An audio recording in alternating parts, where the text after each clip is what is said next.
हफ्ते से सिक्योरिटी की जो सिचुएशन यहाँ बनी है और खासकर बारामूला में जो इंसिडेंट पेश आया है, तो किस तरह से आप देखते हैं? ये बड़ा अनफॉर्चुनेट है बारामूला का वाक़ा, क्योंकि वो कहीं सुनसान जगह पे तो नहीं हुआ कि जहाँ मैं मान सकता हूँ कि सिक्योरिटी फोर्सेस ने गोली इसलिए चलाई कि उनको लगा वो भागे तो टायर पे गोली चलाते। तो मुझे लगता है सरकार को इन चीज़ों का नोट लेना चाहिए और आइंदा से स्ट्रिक्ट इंस्ट्रक्शंस होनी चाहिए कि इंसानी जान काफ़ी अहम है। अगर कभी ज़रूरत भी पड़े तो यहाँ ये ज़रूरी नहीं है कि हम निशाना सीधा ही इंसान को ही बनाएं। ट्रक को निशाना बना सकते थे, टायरों को निशाना बना सकते थे। सरकार में एक फैमिली को जो टंडू ने निशाना बना दिया सर, उस पे किया गया, किस तरह से आप देखते हैं? देखिए, दो चीज़ें हैं। इन्वेस्टिगेशन तो उसमें होनी चाहिए, ज़रूरी होनी चाहिए। पता भी लगना चाहिए कि अगर ये जो हमारा एक्स सर्विसमैन था, इसको अगर किसी ने कत्ल किया तो उनको ऐसी सज़ा देनी चाहिए कि इबरत सब ले लें। लेकिन जब हम कहते हैं कि हमें सच्चाई तक पहुंचना है तो हम बेगुनाहों को तंग ना करें, उसका ख़ास ख्याल रहना चाहिए। लेकिन मैं इस चीज़ के साथ बिल्कुल सहमत नहीं हूं कि कोई इन्वेस्टिगेशन नहीं होनी चाहिए। इन्वेस्टिगेशन होनी चाहिए।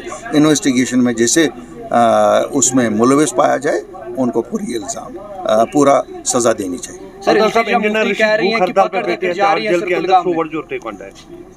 इंजीनियर रशीद को 5 लाख लोगों ने वोट दिया, 5 लाख लोगों के वोट से वो जीत गए।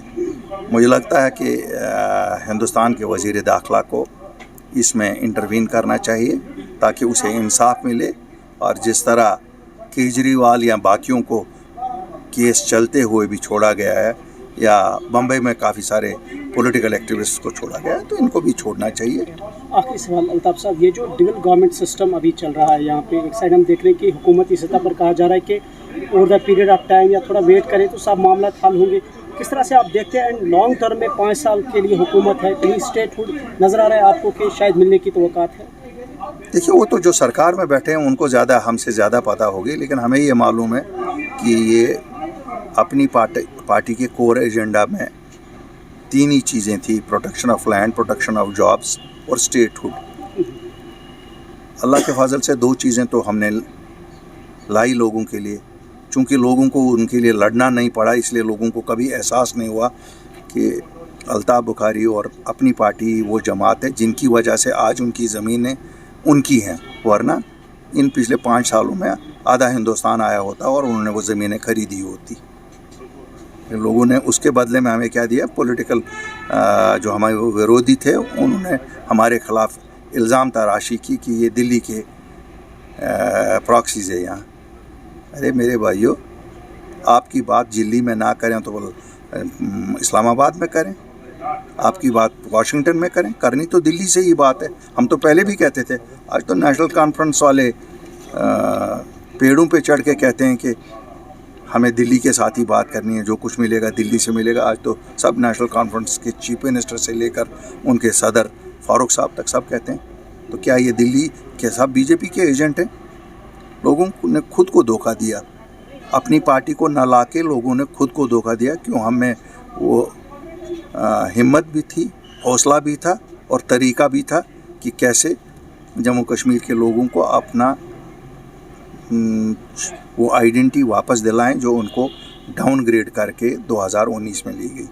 हैविंग सेड दैट, मैं लोगों को और अपने वर्कर्स को आश्वासन दिलाता हूं कि अल्लाह के फजल से ये हमारा अहद है कि हम स्टेट क्रिएट करवाएंगे।